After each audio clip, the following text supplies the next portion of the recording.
Welcome back, boys and girls. Today's session for English A is going to be verbs. I'm Charmaine Banwell and I teach at the Girls High School, and I hope you enjoy this very exciting session I have for you. So let's get into it. Verbs. Here's a little joke for you. The past, the present, and the future walked into a bar. It was tense. You get that? All right, so let's get into it. So today's class, you should be able to know what's a verb, how we conjugate verbs, how they contribute to a sentence, and how they function based on their tense and the mood of the sentence. And also, you'll be able to correctly conjugate your verbs using inflections, etc., to convey time, aspect, and mood. And you'll also understand what is the imperative, the subjunctive, the indicative, and all those other moods that are there. So I know this is a secondary school class, but if you're in grade 6, you can still watch it and pick up. It might be a little high for you, but I know you'll still be able to understand a lot of what is said. So this class is for primary, secondary, and even mommies and daddies who need to brush up on their verbs. Okay, so let's get into it. Verbs are parts of speech that convey action, and we all know action verbs, right? We say verbs are the action words. However, not all the time verbs convey action. They also convey states of being, like happen or become. These are words that show states of being, and occurrences. So you can say something exists, or you can say someone's state, etc. So it shows occurrence, state of being, and of course the actions that you know, like jump and sit and speak. Verbs can be classified as transitive verbs.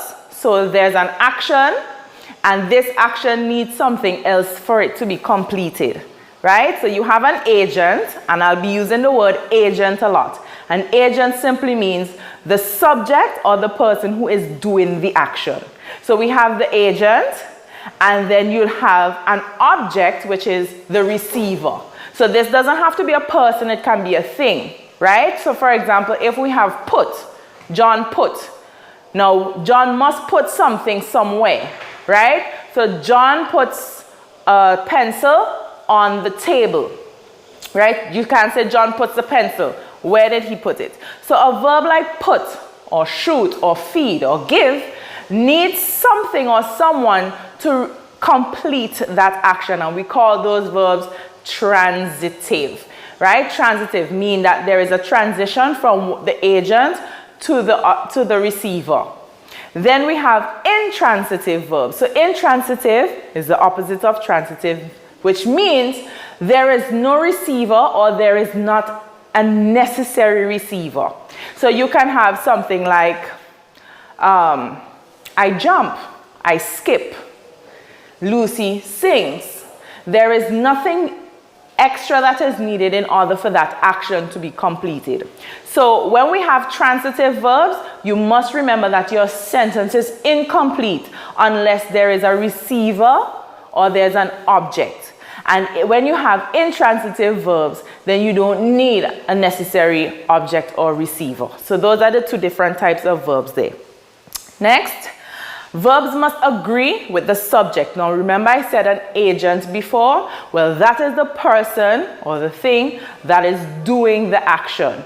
So that person or the thing is a subject, and the verbs agrees with the subject, the agent, right? Some sentences can contain multiple verbs, but the verb that is bound to the subject is called the finite verb, right? So finite verb. So I know before I told you about transitive and intransitive. That is just telling me whether the verb needs an object or it can be completed on its own. Now when I say finite, I mean that verb that we are expressing our action, state, occurrence, being, etc., that is bound to the subject of the sentence. So when you did your sentence, when you did your sentences, you learned about this. S, V, O. This is our sentence structure in English, right? So we have our subject, then we have our verb, and then we have our object. Now there are obviously things that come in between here like adjectives and modifiers and so, but those things are just additions. This is the foundation of the sentence. So subject, bound, verb bound to subject. And that's how verbs are conjugated. Those verbs are the finite verbs. So the other verbs in the sentence are therefore non-finite verbs. So they don't really act in the way the finite verb will be acting. They convey most information, which is finite verbs. They convey most of the information because that verb is showing the time. And what's another word for time, ladies, gentlemen? Right, tense. And the mood of the action. So we'll talk a bit about mood later on in the class in case you can't remember. But mood has to do with how something is being conveyed. Right? So the finite verb in the sentence does so much heavy lifting. It tells us not only the action, but it also tells us the time and the mood. The non-finite verb, which are those other lingering verbs in the sentence, they have their purpose as well, which is mainly to convey extra information, additional information, right? We'll speak about that later on when we get some sentences going. In order for our finite verb to reflect time and mood, we have to do something called conjugation. I know you know about conjugation, but in case you forget, conjugation is when you break down the verb so that it shows these different states of time, mood, also who is the agent, right? And the conjugation can occur by either adding or removing or changing something in that infinitive, right? Infinitive is the verb before it is conjugated. It is usually seen with the preposition to before it. So to sit would be the infinitive. Okay, so let's look at this slide where I show you conjugation. This is our simple conjugation. In the first column, we have our personal pronouns. Now, if you can't remember the different types of pronouns that there are, we can do a supplemental class on that. But these are your pronouns. Now, ladies and gentlemen, boys and girls, I want you to remember that pronouns replace proper nouns.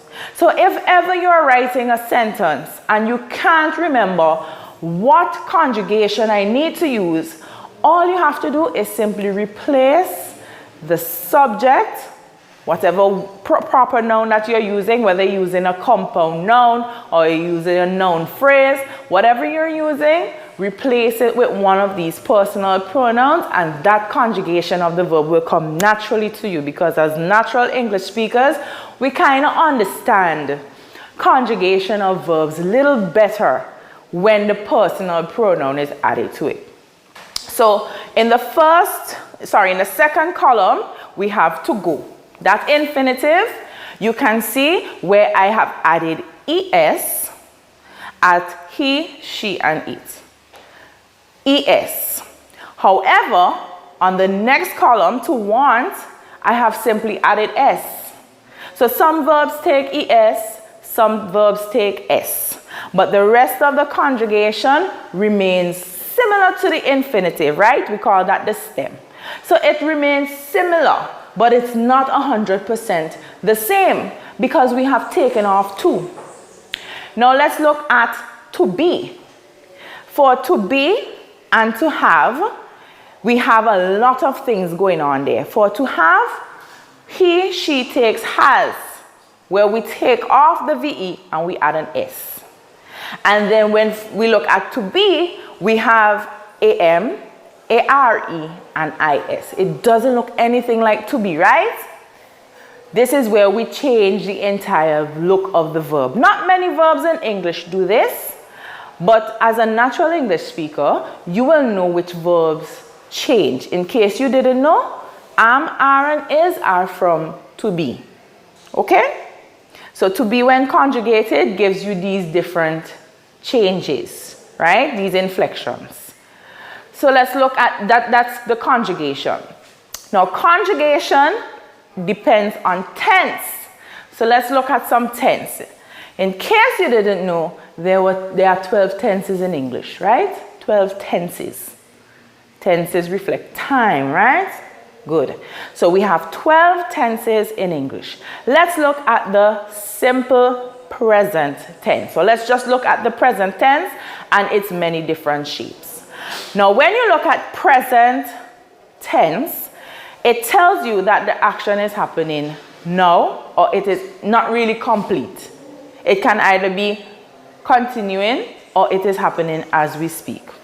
There is some continuity of the action. It is not past as yet, right? So that's what present says. So for the simple present tense, we write the verb stem with its conjugation, maybe for third person singular. So we have I study English. I study English. Our verb there, study, that is the simple present tense. Now when we say present continuous, we are going into different types of verbs. Now when you look at tenses, you see that word present. Let me take off our SVO. And I want to show you a little trick on how to conjugate. So we say present continuous. Every verb tense has a specific ending. When you see continuous, let us just add ing. Right? And this is going to tell us the time. So this part of the tense tells us the ending of the finite verb. So we have our verb study. Once I see continuous, I know it's all going to be studying. That is the ending. However, this part of the tense tells us the time. So we have present. Now we are using our verb to be. What is our verb to be? Conjugated in the present tense. I am, he is, she is, it is, you are, they are. And that is your present continuous conjugation. I'm studying, is studying, are studying. So we see present, we know we are using the verb to be. Let's look at the slide and see if that's the same. So there we have. I study English, that's the present. Continuous, I am studying English. Now this ing form is called the gerund. Right? That ing form, it is called the gerund. So we know the verb to be conjugated in the present, and our ending for continuous is ing. Let's look at the others. Now we have perfect present. Perfect present. Perfect tense requires you to have the perfect, which is to have. Right? Let's look at the slide. To have. And our past participle. Perfect is always past participle, which is our ed form of the verb. The ending is always going to be ed. And then we have perfect, to have. So have studied. And our perfect continuous now. So we have, which is this, continuous, ing. Right? So let's look at it. Let's look at the slide. Right? So perfect continuous, have been, which is our past participle here, studying. So we have to have, past participle, which we know we use the past participle for the perfect tense, and our continuous ing. So that's how we know how to conjugate the verb. We just look at what is being said. So let's look at this slide one more time. Simple present, the verb in its almost original form. We take off the to for the infinitive, and then we follow up with our simple conjugation. The continuous we know uses the gerund. The perfect always uses the past participle, which is the ed, or for verbs like to be, we use en, taken, or for some verbs we use like drunk, hung, we use the u in the middle. That's always the past participle. Whenever we talk about perfect, it's always going to be with a past participle and that auxiliary. Sorry.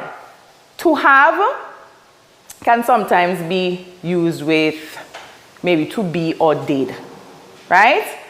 And then we have the continuous, have been, which is our perfect tense, to have, and the past participle along with the continuous. So if you look above, you see have studied. So it is to have and the past participle. For the perfect continuous, we still have that have been, which is our verb to have, and the past participle, but we have also added the gerund, which is the continuous. Let's look at the other tenses. Same with the past tense. Same conjugation with the past tense, right? The past tense. So the past tense gives us the past participle studied. But when we say the past continuous, we have the past participle was, and we still have our gerund studying. For the perfect tense, it is still the past participle and our past participle of the verbs, right? So we have now the past participle of the verb to have, because we say it's the past tense. It's not the simple present or the simple perfect. It is now the past perfect. So we have had, which is the past tense of the verb to have, and our past participle studied. And the continuous again uses the gerund, ing, and the perfect. So if we look at had been, right? It is the past participle of the verb to have, the past participle of the verb to be, and the gerund. That is how we understand. That is how we understand verb conjugation. So even in your foreign languages, once you learn this little table of tenses, past, perfect, continuous. What is the past tense? Had. The perfect is always the past participle, been. And the continuous is always the gerund, studying. If I change this to, let us say, just past continuous, right? The past continuous tense, right? Had. The past continuous tense would be to be, right? I have been studying. And we have our future.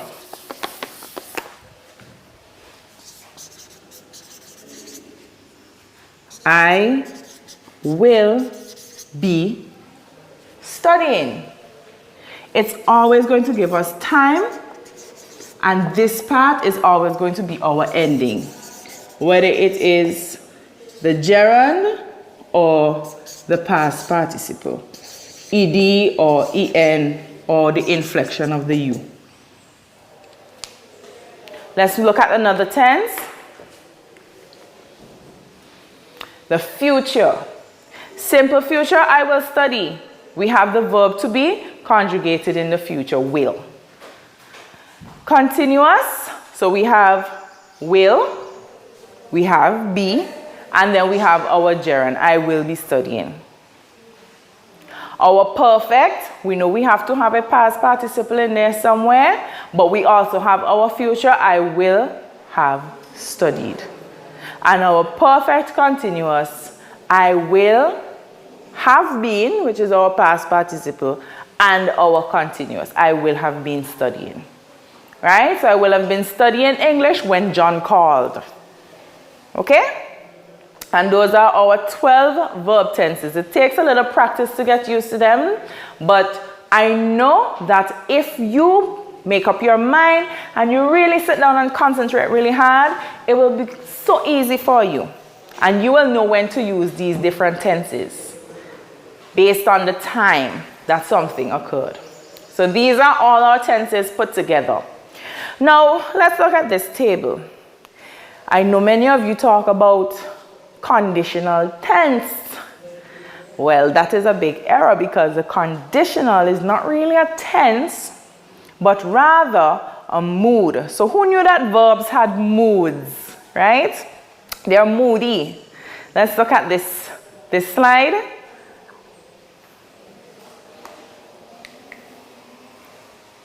Okay, so these are the different verb moods. We have the indicative, the imperative, the interrogative, the conditional, and then the subjunctive, right? So these are not tenses. Remember, these are moods. And moods tell you the attitude of the speaker, right? So when you're doing poetry and drama and prose, and so you hear the teacher talk about what is the mood created and the mood, right? So if you understand moods when it comes to how things are said, then it will help you to understand a little more on how mood is conveyed through language. So indicative mood, yes. The indicative mood tells us facts. It is just simply stating, right? So it is sunny today. That is an indicative mood, right? Look at the word indicate. That's where we get indicative. So if I'm indicating something to you, I'm simply stating something. It is sunny today. That is a statement. But then we have imperative mood, right? So the imperative is where you give a command or a direct request. Wash your hands. Wear mask when out in public. That is imperative. When you say something is imperative, you have no choice, right? It must be done. Now, with the imperative mood, there is no direct subject because the subject is all of you, all of us. Wash your hands. Not some of us wash our hands and the rest of us walk around not caring about corona and all of that. Wash your hands. Every single person, boy, girl, mommy, daddy, auntie, everyone, wash your hands. That is what the imperative is used for. Now with this interrogative, I am asking a question. I am asking for information. That's when you say they do an interrogation or the police interrogates. They're asking questions. They want to know information. So the interrogative is when you ask questions. So those are the three I's. Those are the common ones. Indicative, imperative, and interrogative. But when it comes to the subjunctive and the conditional, we need helpers when we are trying to convey these moods. So the subjunctive is when you're speculating something or you want to express a wish, right? So subjunctive, it's not really sure, but I would like for it to happen, or I think it is going to happen, or it's probable, right? So when I say it would rain next week, I'm not sure that it would rain. I am hoping, I'm speculating. Then we have the conditional, which expresses an idea, right? So with the condition, this thing is not certain. But if these other things are put in place, there's a possibility that it might happen. So tell me, what would be a condition for you to go back to school? If the virus does not spread, then we might go back to school, right? So with the condition, there's always an expressed situation that must occur before, and then we have what we are hoping would come if these conditions are right. So those are the 5 moods in English, and they are expressed using different types of verbs and also different words that are verb helpers. We call them auxiliaries. So let's move into that. The conditional mood, the bomb might explode if I jiggle that switch. So might there. A lot of you use might when you mean may or you mean must, right? So you have to know when you use might and may and must, right? So you say, might I go into my desk? So you want to go into the desk, you want to dive into your desk. Miss, might I go into my desk? No, it's not might. There's no condition there. I might go into my desk if Miss gives me permission, right? But in order to ask for that permission, I will say may. And the teacher will say, well, you must ask permission, right? So we have might, may, and must. Those words are often mixed up. The bomb could explode if you jiggle the switch. Now, some of you use could. You know, I could have. I can't tell you how many times I correct this. Could have. Could have. Would have. This is incorrect, ladies and gentlemen, right? Of is a preposition, and we know prepositions show the relationship between nouns. What is the relationship here? Now, what you are hearing when you say could have, would have, is actually something that we call the... Wait, I forgot. I forgot what you call this. My brain is frazzled. Right? What do you call this again? Contraction. Like a mommy having a baby. Yes, we call it a contraction. I forgot that. So, what we are hearing when we say could have is actually a contraction formed from could have. And when we do our conjugation, you realize how we form our conditional tense, right? So could have. But in English, because we can't say everything in standard and we can't express everything in the standard, we use shortened forms, don't we? We say isn't, can't, wouldn't, and this is no different. So what you're hearing when we speak and say, I could have gone to town yesterday, you know.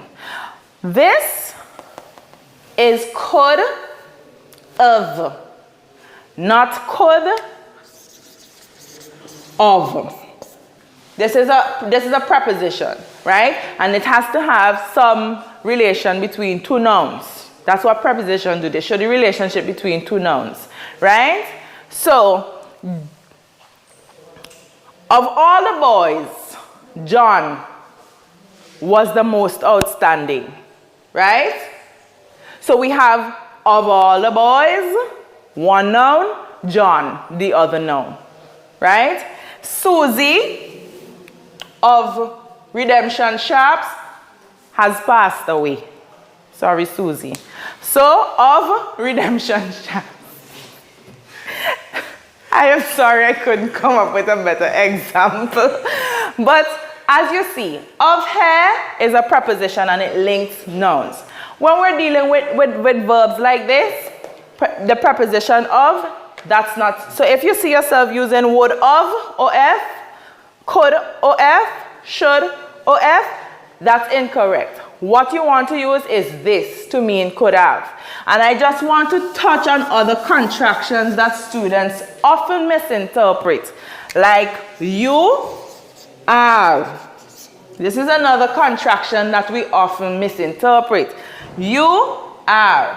When you hear your, like you're misbehaving and mommy will send you to bed. Your is a contraction for you are. You see this little apostrophe here? This apostrophe has a lot of power. This apostrophe replaces one letter, two letters, sometimes a whole word. Right? So, for example, we'll be singing, what's that line in the national anthem again? Or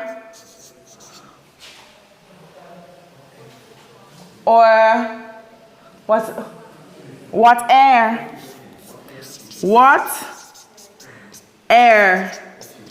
the future brings. What air the future brings. You see this apostrophe here? This is replacing ever. So whatever the future may bring, we use the apostrophe whatever. Right? And that's because in English we can't say all our words properly. We can't express everything in standard. Our voice box will go bad very early. Sometimes we're speaking for 2 hours, we have a presentation, or we have a class, and then the next day we come and, oh, I can't speak, I lost my voice. So if we were to speak using proper sentences all the time, our voice boxes will be very damaged. So we find a way to communicate using shortened sentences and even shortened words. So when we're expressing the conditional, we say could have, and it is expressed this way in writing, not could have. And when we're saying you are, this is not the conditional, this is just simple present conjugation. But I wanted to touch on the contraction.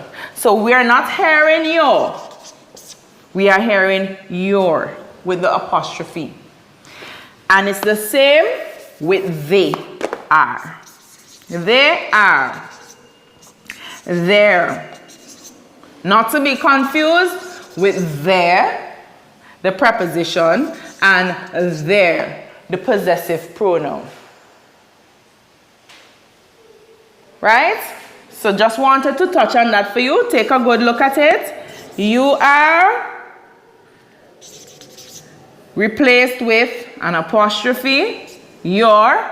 They are replaced with the apostrophe. Anytime you see this little apostrophe here, and it's not a possessive pronoun, like it's not showing possession, then you know a letter was skipped out. So whatever the future may bring, could have, your.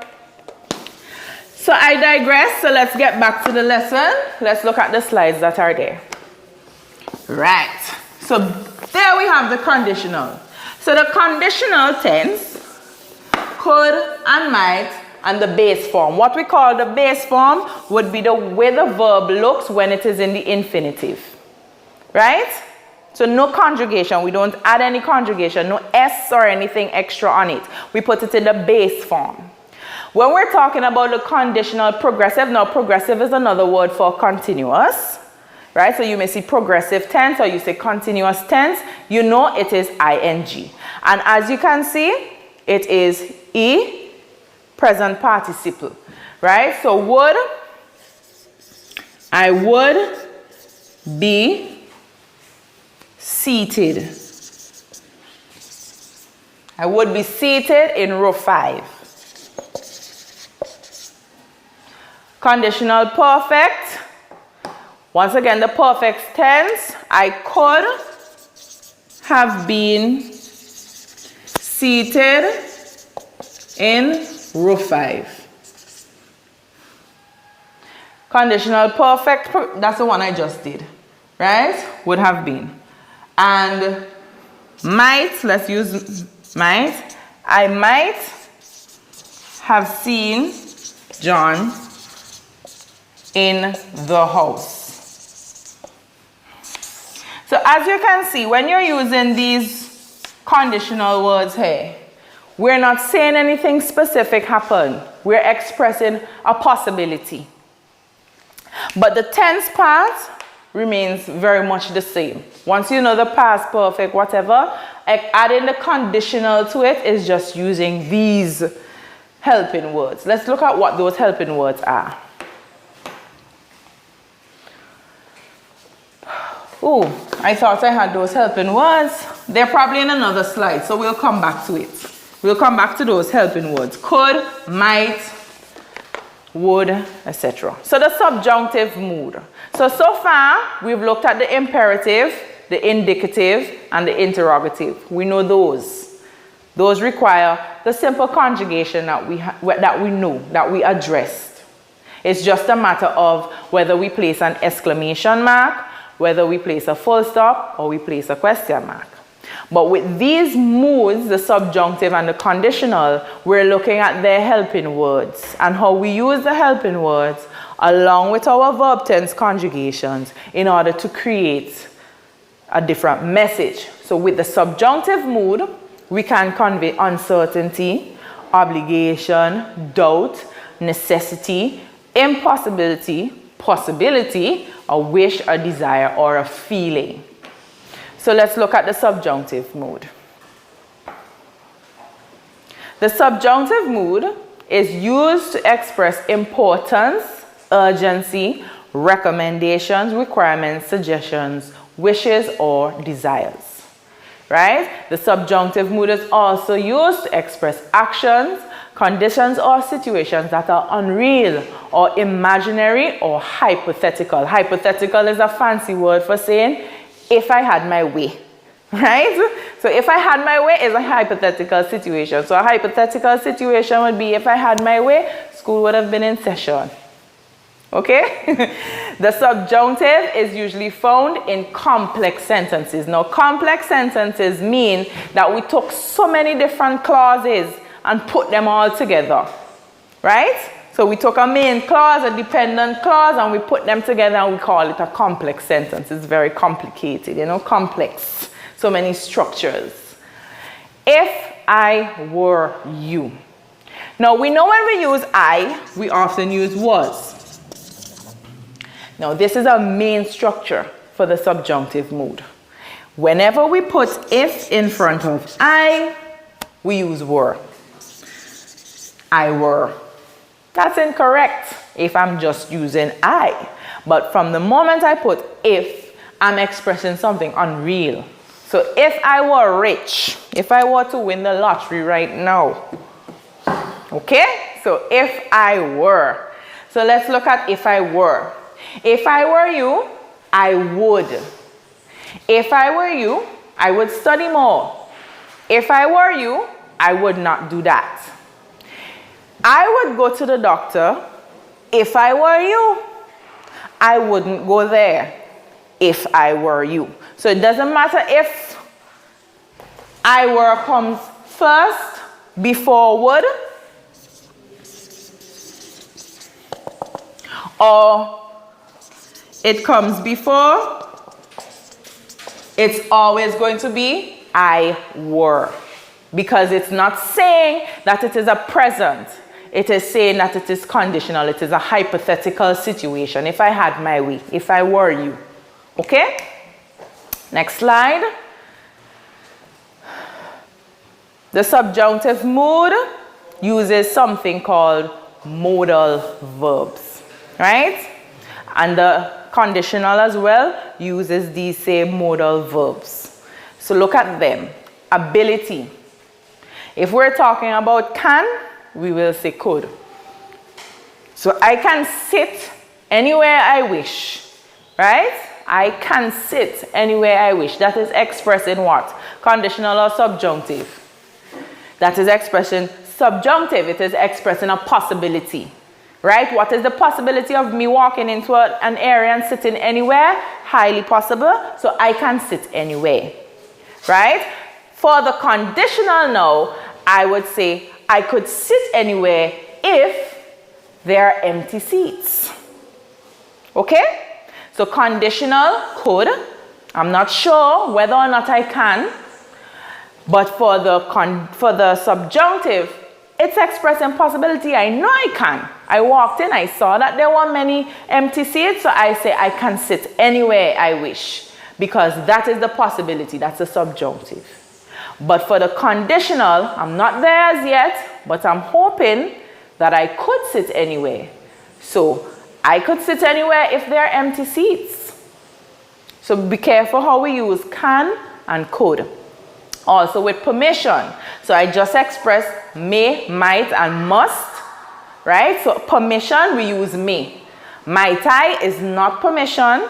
Might is expressing possibility. I might be able to go to the bathroom if Miss gives me permission. But in order for me to get that permission, I have to say may, because it's asking permission. Right? So can I sit in the chair, please? Now, can is expressing possibility. Right? So we don't say can I, unless you're asking whether or not you're actually capable of doing the thing. You will say may I. Advice, should. Right? So you should wear a mask when out in public. That is expressing advice. Obligation, must and have. I must remember to wash my hands when I touch surfaces, or I must remember to wash my hands for 20 seconds in order to make them clean. Have. I have to wash my hands for 20 seconds. So all of these modal verbs are used along with our regular verb tenses, and we did those tenses. So these modal verbs are like auxiliary verbs that help us to convey not tense, because tense is time. It helps us to convey mood. So I don't feel too sure about walking to this bank and being able to get service right away. It looks long, so I will use a conditional word, modal verb, to express that. I could go to the bank and get through quite early if there isn't a long line, right? Or I can express my subjunctive, right? So I can get through at the bank because there isn't a long line.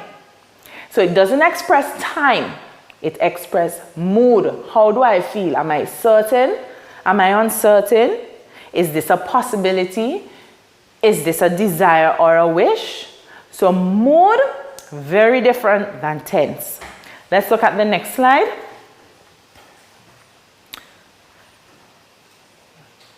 So these are all of our modal verbs put together. You would have seen must and can and might, but you also have to look at able to, forced, allowed, used to, ought to, must, shall. Now shall represents should, but in the future tense. Remember, it says should is giving advice, right? So shall is also for the future tense, right? So you shall not go to town unless you have to. Okay, so these are all our modal verbs put together. You can always freeze the frame and write them down. Keep them in a notebook. So these are the different types, and we call them central modals, marginal modals, and semi-modals. These are for your Form 5 students, right? They will help you to know what form you're supposed to put them in. So you see those marginal modals, they always need to be used with the past participle, right? So used to, supposed to, accustomed to, those are past participles.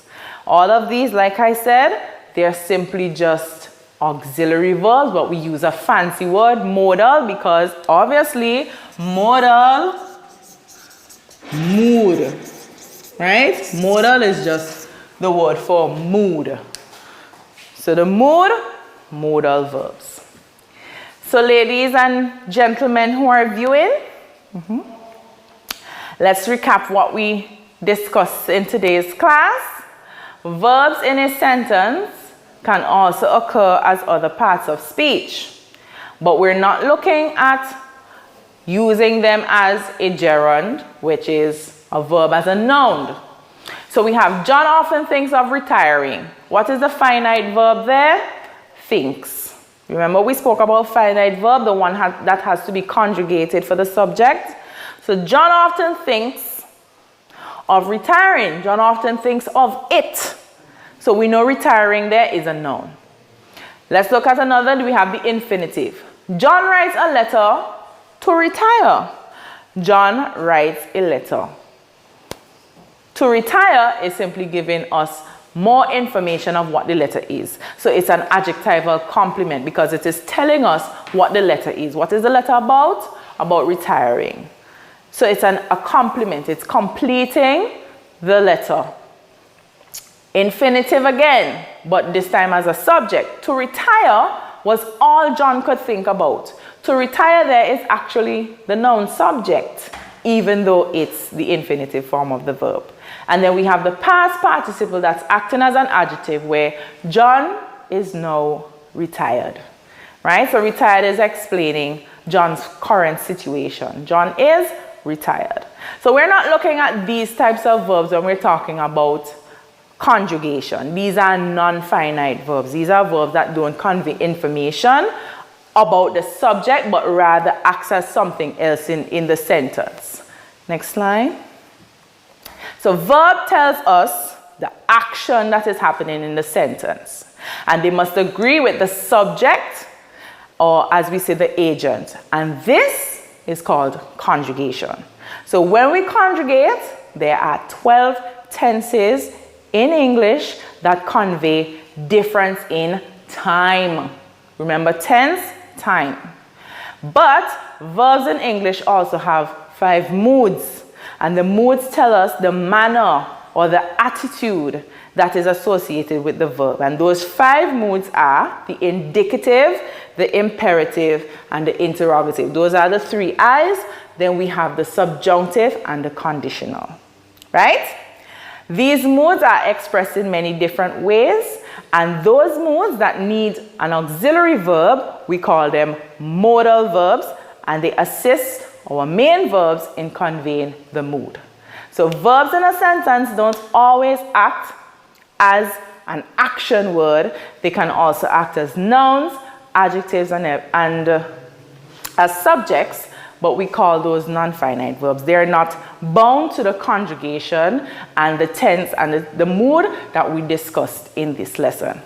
So I know it's a very packed lesson, but I trust that you're always paying attention and you're always doing your best. And until next time, that's it for today on Verbs. Stay safe, wash your hands. Bye.